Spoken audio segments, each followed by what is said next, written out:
Hello and welcome to NTI Week 5 Reading Story Red, White, and Blue, the story of the American flag.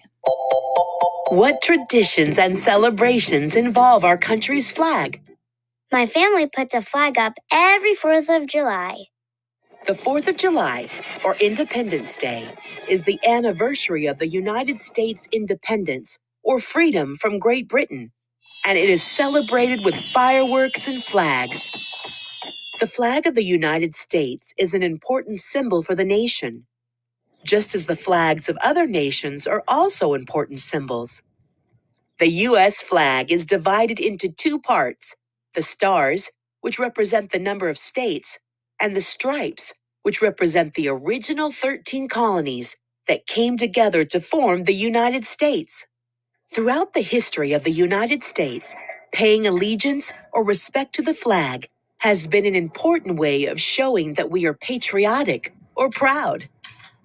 Formally, we pay allegiance to the United States flag by saying the Pledge of Allegiance, which symbolizes our support for the United States.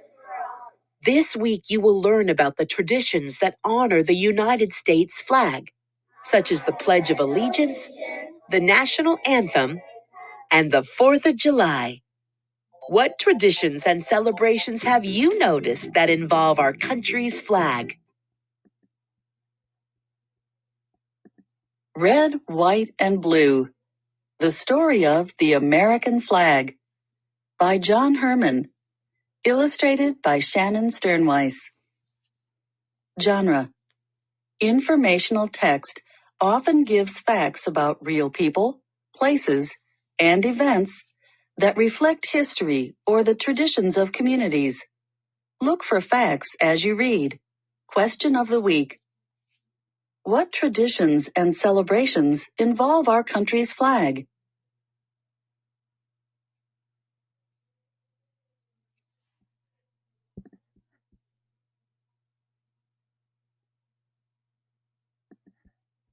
We all know the American flag. Its bright colors fly at baseball games. It flies at 4th of July parades. We even see it on clothes. Our flag has lots of nicknames, like Old Glory and the Red, White, and Blue. Sometimes it's called the Stars and Stripes. But where did our flag come from? Who decided what it would look like? The truth is that no one knows for sure. Back in the 1700s, America didn't have a flag. It didn't need one. It wasn't even a country yet. It was just 13 colonies. The colonies belonged to England. The English flag flew in towns from New Hampshire to Georgia. But as time went on, the 13 colonies didn't want to belong to England anymore. Americans decided to fight for their freedom. A war began. It was the American Revolution. Now a new flag was needed, an American flag.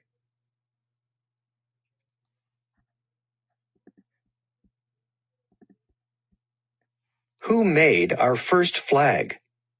Some people say it was a woman named Betsy Ross. Maybe you've heard of her. Betsy Ross owned a sewing shop in Philadelphia.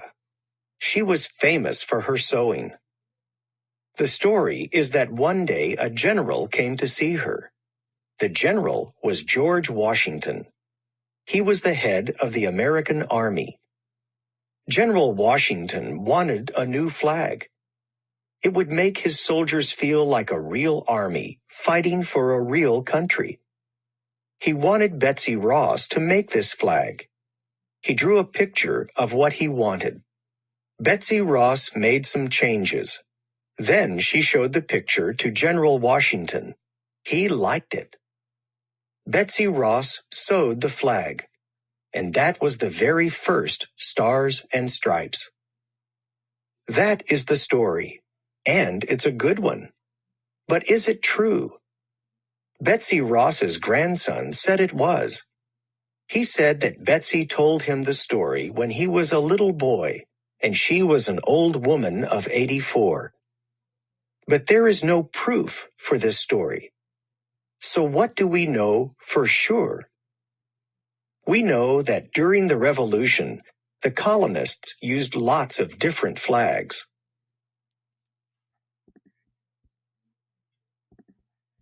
But once the colonies became the United States of America, the country needed one flag, the same flag for everybody. So on June 14th, 1777, a decision was made. The flag was going to have 13 red and white stripes. The flag was also going to have 13 white stars on a blue background, one for each of the 13 colonies. Now the United States had a flag. Congress had picked the colors and the stars and stripes. But Congress did not say where the stars and stripes had to go. So the flag still did not always look the same. People could put them any way they liked. Sometimes the stripes were up and down, like this. Sometimes the stars were in a circle, like this. But nobody minded. Up and down or side to side, the stars and stripes still stood for the United States.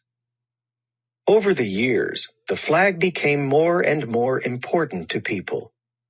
In 1812, the United States was at war with England again. British soldiers came to America. They sailed up our rivers. They marched down our streets.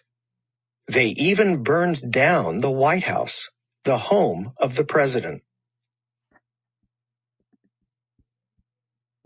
On the night of September 13, 1814, British soldiers bombed a fort in Maryland.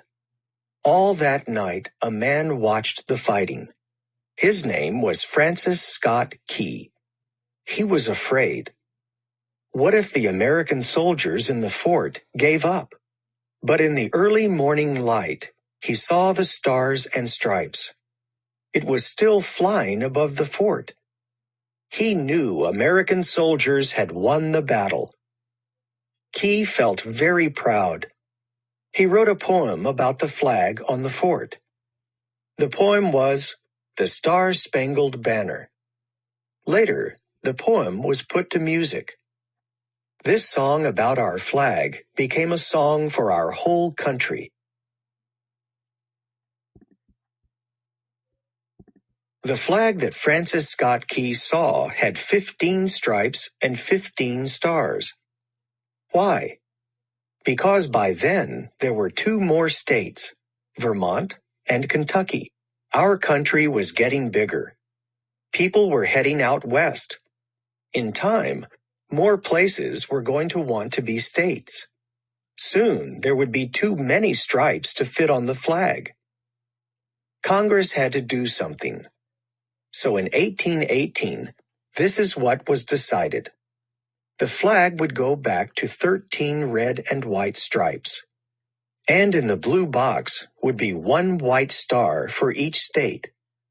Every time there was a new state, a new star would be added.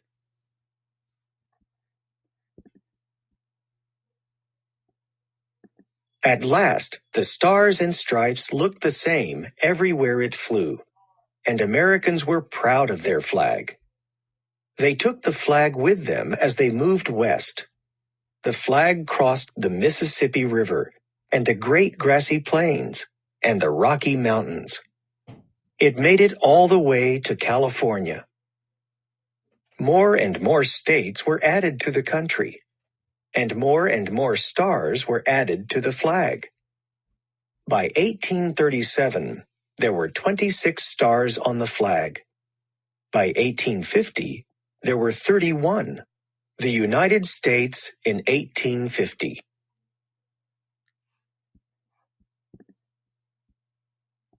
One country, one flag. But then, in 1861, something happened. Our country split in two. 11 states in the South broke away from the United States of America. They started their own country. It was called the Confederate States of America. Abraham Lincoln was President of the United States. He said all the states had to stay together. War broke out, the Civil War. It was a very sad time in the history of our country. The 11 southern states stopped flying the Stars and Stripes. They had their own flag. In the North, some people wanted 11 stars taken off the Stars and Stripes. But Abraham Lincoln would not do that. He said the states would get back together. He was right. The Civil War ended in 1865. The North won. And the United States was one country under one flag again. On June 14, 1877, the flag had a birthday, a big one. It was 100 years old. All across the country, people had picnics and parties and parades. June 14th became a holiday, Flag Day. Today, our flag has 50 stars for the 50 United States of America. Some flags are huge. One weighs 500 pounds. It is flown every 4th of July from the George Washington Bridge. The American flag flies in towns and cities from coast to coast. And that's not all. In 1969, 2 American astronauts were the first people ever to land on the moon. The astronauts took lots of moon rocks back to Earth. They also left something on the moon, the Stars and Stripes. And do you know what? Our flag is still flying there.